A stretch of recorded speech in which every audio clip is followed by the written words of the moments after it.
አሰላሙ አለይኩም ወራህመቱላሂ ወበረካቱ። ዛሬ ልጁን በደሴት ላይ ጥሎት ስለሄደው መርከበኛና አስደንጋጭ መጨረሻው እናያለን። ንጋት ላይ በፈጅር ጉም በምትሸፈንና ቀን በጨው በምትታጠብ አንዲት የባህር ዳርቻ ከተማ ውስጥ ኢምራን የተባለ ሰው ይኖር ነበር። ፊቱ በጊዜና በድካም የተሸበሸበ፣ ገጽታው የከባድ ቀናት ረጅም ካርታ ይመስል ነበር። ህይወቱ በአንዲት ትንሽ የእንጨት ጀልባና ከሪም በሚባል ብቸኛ ልጁ ዙሪያ ታጠነጥን ነበር። አላህ የሚስቱን ነፍስ ከወሰደ በኋላ ይህ ትንሽ ልጅ በድሃ ቤታቸው ጨለማ ውስጥ ብርሃን ሆነለት። በሚቀጥለው ክፍል የሚሰማው የኮቴው ድምፅ ብቻ ህይወት አሁንም ከእንቅልፍ የሚነቃበት ምክንያት እንዳለው ልቡን ለማረጋጋት በቂ ነበር። ኢምራን ከፈጅር ሰላት በፊት በማለዳ ይነሳ ነበር። እንቅልፍ ስለሚያጣ ብቻ ሳይሆን ቀኑን ቀድሞ ለመጀመር ስለለመደ ነው። በእንጨት አልጋው ጠርዝ ላይ ተቀምጦ የተኛውን ልጁን ፊት ይመለከታል። ትንሹ ደረቱ በስርዓት ሲነሳና ሲወርድ እያየ ጊዜያዊ መረጋጋት ይሰማዋል። አንዳንድ ጊዜ ጸጉሩን ሊዳብስ እጁን ይዘረጋና በእውን ሊፈጥርለት አቅም ያጣውን ቆንጆ ህልም እንዳያቋርጥበት ፈርቶ ቶሎ ይመልሰዋል። ወደ ባህር ዳርቻው በሚያደርጉት መንገድ ከሪም ፈጣንና የማይታክቱ እርምጃዎችን እየተራመደ ድንጋዮች ላይ እየዘለለ የባህር ወፎችን እያባረረ አባቱን እንዳያጣው እየፈራ ይመስል ሸካራ እጁን ለመያዝ ይመለሳል። ኢምራንን እንደ እውነተኛ ጀግና የሚያየው ነበር፣ በየጠዋቱ ባህሩን ማሸነፍ የሚችል ሰው። ነገር ግን ባህር ፈጽሞ እንደማይሸነፍ አያውቅም ነበር። የአላህ ፍቃድ ሆኖ አንዳንድ ጊዜ በሰላም እንድንመለስ ይፈቅድልናል እንጂ። ኢምራን የዕለቱን ሪዝቅ፣ የዳቦውን ዋጋ፣ የማገዶውን ወጪና በየቀኑ እየሰፉ የሚሄዱትን የጀልባውን ቀዳዳዎች በጭንቅላቱ እያሰላሰለ ከኋላው ቀስ ብሎ ይራመዳል። ባህሩ ለኢምራን የድሮ ጓደኛው ነበር፣ ነገር ግን ሊታመን የማይችል ጓደኛ።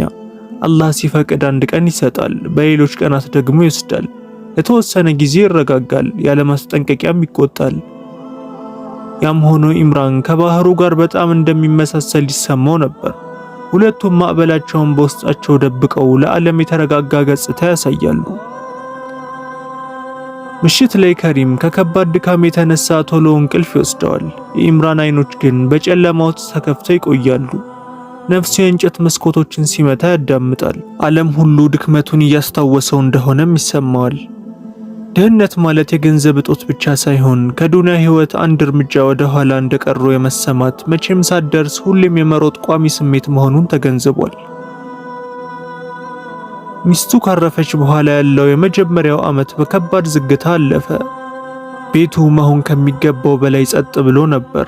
መቼም የማይመለስ ሰው ጥሎት እንደሄደው ክፍል አይነት ጸጥታ። ኢምራን ጸጥታውን በስራ ለመሙላት ሞከረ። ነገር ግን ጸጥታው በየምሽቱ እየተመለሰ አብሮት ይቀመጥ ነበር። እናም ታዲያ ናዲያ የተባለች ሴት በህይወት ውስጥ ስትመጣ በድካም ግድግዳ ውስጥ አላህ ትንሽ መስኮት እንደከፈተለት ተሰማው።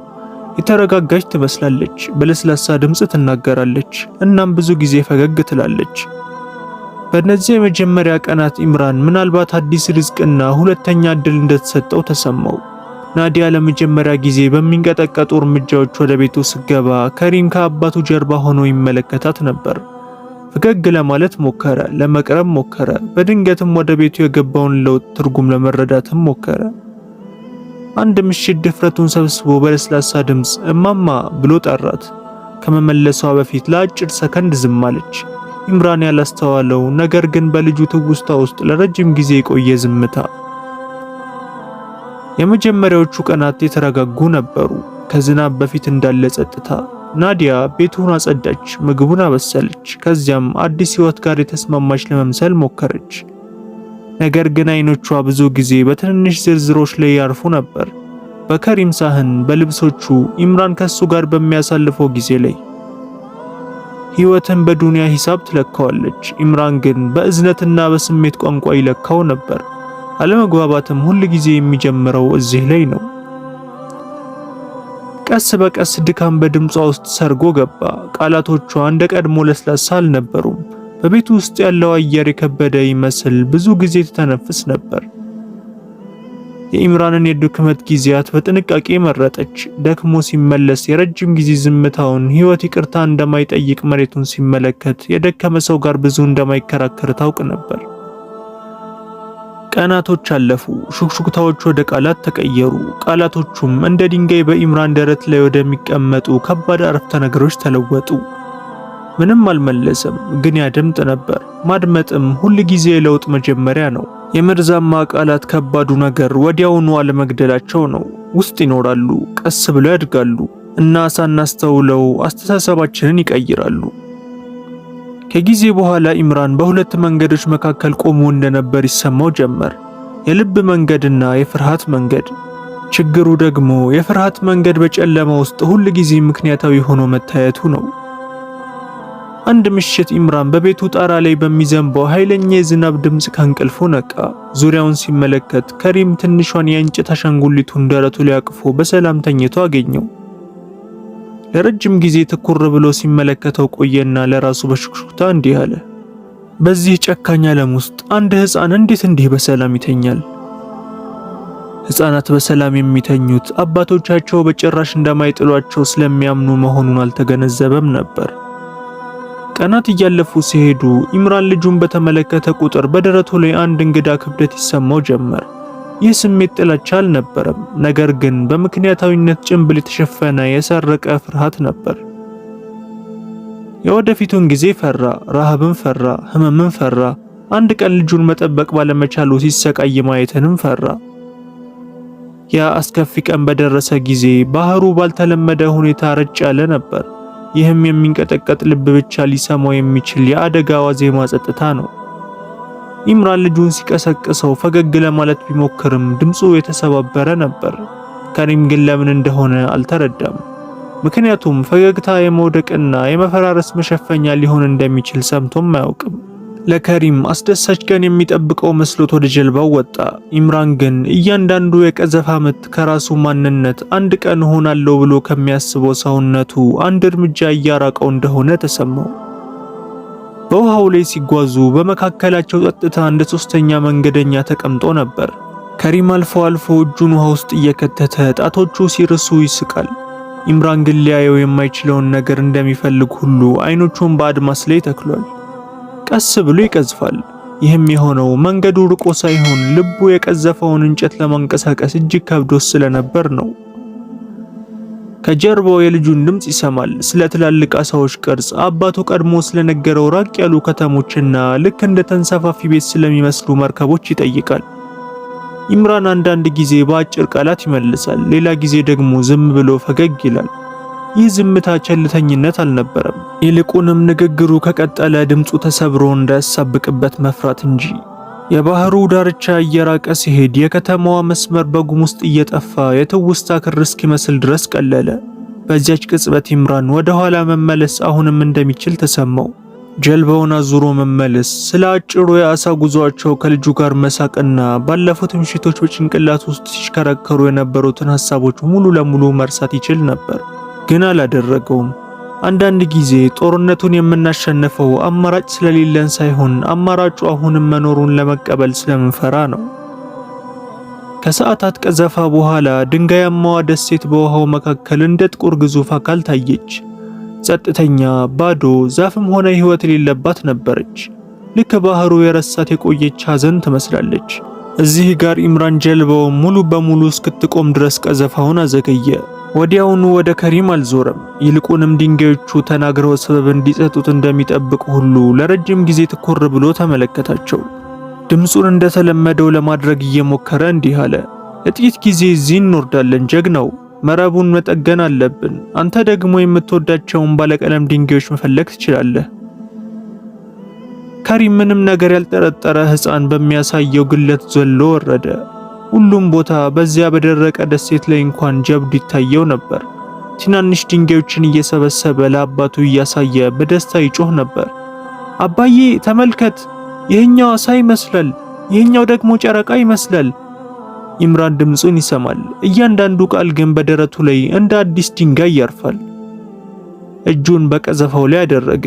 ከዚያም አነሳው፣ ደግሞ መልሶ አኖረው። ወደ ኋላ ከመመለስ የሚለየው አንዲት ቅጽበት ብቻ ነበር።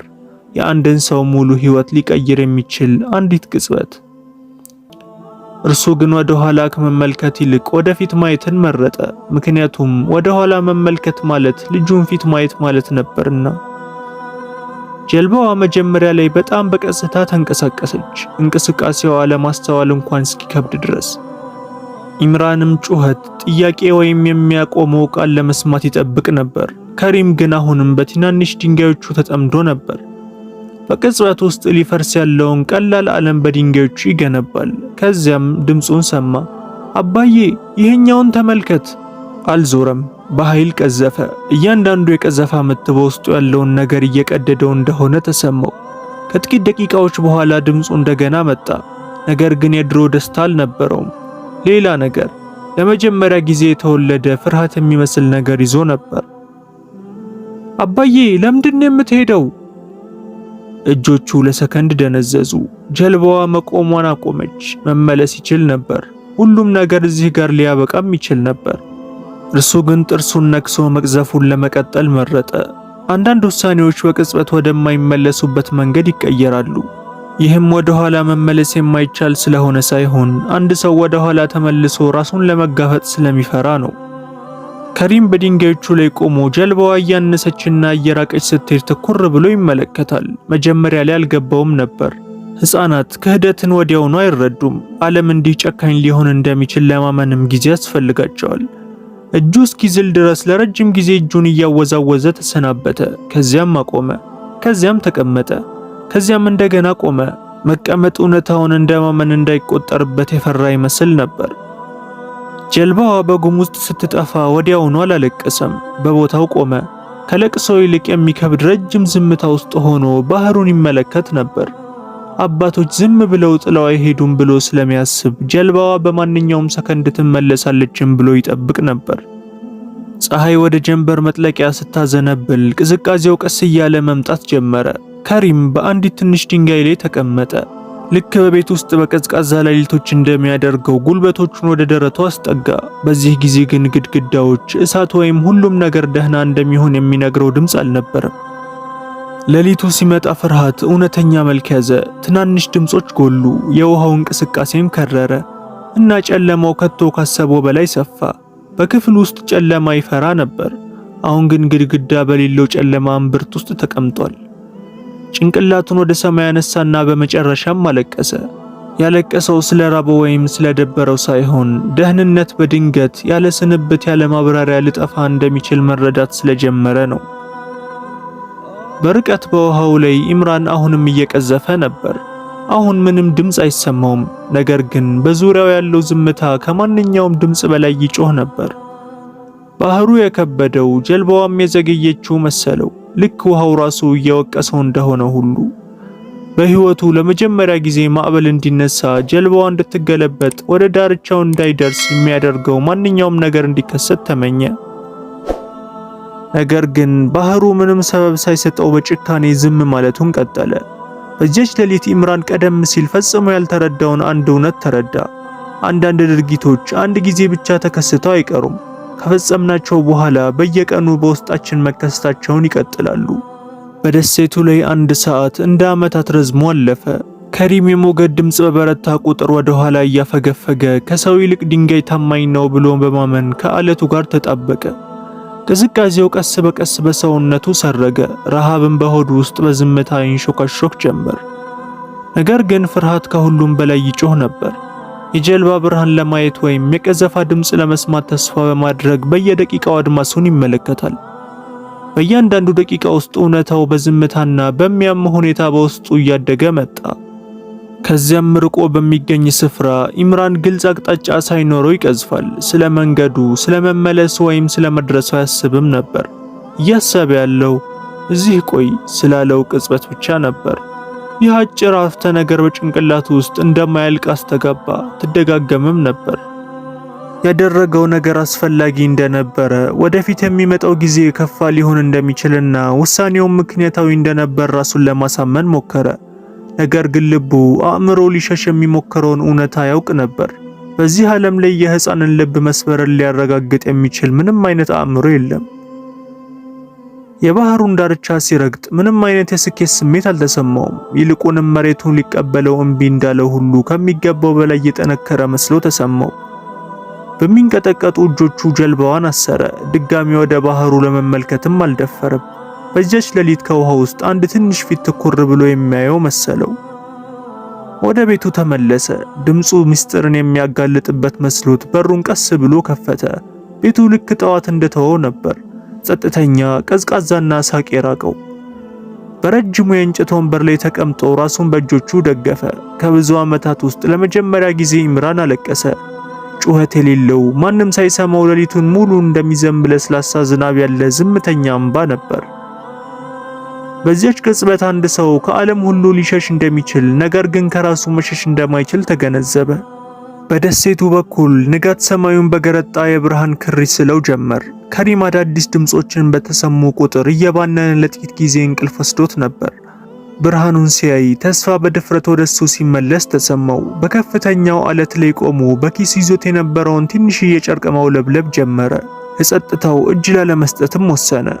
ሰዓታት አለፉና አንድ ጥቁር ቅርጽ በጉም ውስጥ ቀስ ብሎ እየቀደደ በአድማስ ላይ ታየ።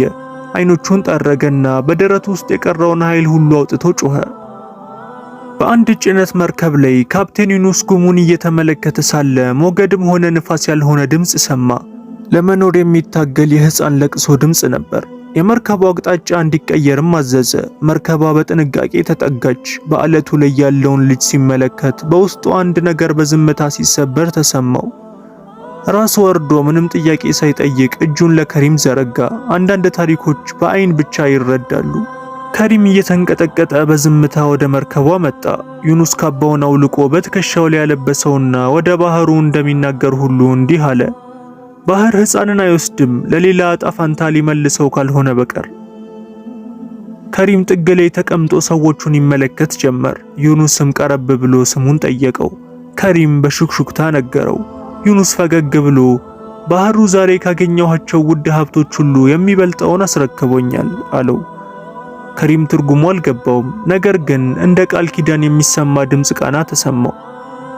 መርከቧ ከደሴቱ እየራቀች ስትሄድ አንዱ ሕይወት አብቅቶ ሌላው ተጀመረ። የመጀመሪያዎቹ ቀናት በከባድ ሁኔታ አለፉ። ከሪም እንደ ዝምተኛ ጥላ እየተንቀሳቀሰ የመርከቧን ጫጫታ የተሞላበት ዓለም ይታዘባል። ዩኑስ ደግሞ ጊዜ ቁስልን ይፈውሳል ብሎ በማመን ያለምንም ማስተያየት ምግብ ያቀርብለት ነበር። በአንድ ረጭ ያለ ሌሊት ውሃውን እያዩ ተቀምጠው ሳለ ዩኑስ እንዲህ አለ። ባህር ከላይ ሲታይ ያስፈራል፣ ከውስጥ ግን ውሃ ብቻ ነው። ፍርሃታችንን በውስጡ የምንጨምርበት እኛው ነን። ከሪም አልመለሰም፣ ግን ደግሞ አልራቀም። የከሪም በራስ መተማመን የጀመረው እዚያ ላይ ነበር። ገመድ ማሰርንና መርከበኞችን መርዳትን ተማረ። በውስጡ መጠነኛ የደህንነት ስሜትም አደገ። ዩኑስ ከሪምን ወደ ገበያ ይዞት ወጣ። ቀለማቱ አስገረሙት። አዲስ ካባ ገዛለትና ትውስታዎች ከልጆች ይልቅ በፍጥነት ያድጋሉ አለው። ለመጀመሪያ ጊዜ ከሪም አጎቴ ዩኑስ አመሰግናለሁ አለ። ሽማግሌውም ልቡ በደስታ ተሞላ። ዓመታት አለፉ። ከሪም በወደቦች መካከል አደገ። ሂሳብን፣ ንግድን፣ መቼ ማመን እንዳለበትና መቼ መጠራጠር እንዳለበት ተማረ። ነገር ግን በውስጡ አንዲት ትንሽ ባዶነት ቀርታ ነበር። ዩኑስ እሱ በዝምታ አድማሱን ሲመለከት ያየውና አንዳንድ ጥያቄዎች መልስ ሳይሆን ጊዜ ያስፈልጋቸዋል ብሎ ይረዳ ነበር። ዩኑስ ጡረታ ለመውጣት ሲወስን መርከቧን አስረከበውና ባህሩ አንተን ልጄ ትሆን ዘንድ ልኮልኛል አለ። አዲስ ምዕራፍም ተጀመረ። ጉዞዎች፣ ስምምነቶችና በሰዎች ዘንድ የተከበረ ስም እስኪሆን ድረስ በሮች ተከፈቱለት። ነገር ግን ያቺ ቀዝቃዛ አለትና ወደ ኋላ የሚመልሰው የቀዘፋ ድምፅ ትውስታ አልተለየውም ነበር። ከ30 ዓመታት በኋላ መርከቡ ወደ ተወለደበት ወደብ ተመለሰ። ቦታው ትውስታው ላይ ካለው በላይ አንሶ ታየው። እንደ ትልቅ ሰው አይን ሊያየው በመፈለግም ቀስ ብሎ ወረደ። በወደቡ በር ላይ አንድ አረጋዊ ዘበኛ መሬቱን እያየ ተቀምጦ ነበር። አይኖቻቸው ለቅጽበት ተገናኙ። ጊዜውም የቆመ መሰለ። ከሪም በተረጋጋ ድምፅ አሁንም እዚህ ነው የምትሰራው ሲል ጠየቀው። አረጋዊው እጁ ተንቀጠቀጠ። ለብዙ ረጅም ዓመታት ሲልም መለሰ። ከሪምም ጠየቀው አሁንም ለሰዎች እመለሳለሁ ብለህ ቃል ትገባና ትጠፋለህን? የምርኩዝ እንጨቱ ከኢምራን እጅ ላይ ወደቀ። ከሪም ሲል በሹክሹክታ ተናገረ። ከሪም በእነዚህ ሁሉ ዓመታት የጠበቃትን ያቺን ባለቀለም ድንጋይ ያወጣና እንዲህ አለው። ከባህሩ ከረሃቡና ከስደቱ ተረፍኩኝ። ነገር ግን ያቺን ቀን አልተረፍኳትም። ኢምራንም ይቅርታ ለመጠየቅ ሞከረ። ነገር ግን ቃላቱ ከዱት። ከሪም በጸጥታና በትዕግስት እንዲህ አለ። እኔ እንክብካቤ አደርግልሃለሁ፣ ምክንያቱም አንድ ሕፃን አንድ ቀን ተጥሎ እንደቀረው ሁሉ እኔ ደግሞ የትኛውንም የሰው ልጅ ብቻውን መተው አልችልምና። እንደ አባቴ ከሆነ ግን እሱ እዚያው ከ30 ዓመት በፊት ቀርቷል። ከሪምም ዞሮ ወደ ኋላ ሳይመለከት ሄደ። ኢምራን ጀልባ በጉሙት ስትጠፋ እያየ አሁንም በዚያች አለት ላይ የቆመ ያህል እየተሰማው ባዶነቱን እያየ ቀረ። በዚያች ቅጽበት ሙሉ ህይወቱን ሲሸሸው የነበረውን እውነት በመጨረሻ ተረዳ። አንዳንድ ውሳኔዎች በወሰናቸው ጊዜ አያበቁም፣ ይልቁንም ይጀምራሉ እንጂ። ጸጸት ከውጭ የሚመጣ ቅጣት ሳይሆን በቀሪ ህይወታችን የምንኖርበት ቤት ነው። ይህ ጉዞ አንድ ነገር ካስተማራችሁ ሐሳባችሁን በኮሜንት አጋሩን። የትኛው ትምህርት የበለጠ ልባችሁን ነካው? ከየትኛው ሀገርስ ነው የምትከታተሉን? ታሪካችን የት እንደደረሰ ማወቅ እንፈልጋለን። ኮሜንታችሁን በትኩረትም እናነባለን። እንደዚህ አይነት ትምህርት ሰጪ ታሪኮች እንዳያመልጣችሁም ላይክ ማድረግንና ቻናሉን ሰብስክራይብ ማድረግ እንዳትረሱ። በቀጣይ በአዲስ ታሪክ እስከምንገናኝ ድረስ ወሰላሙ አለይኩም ወራህመቱላሂ ወበረካቱ።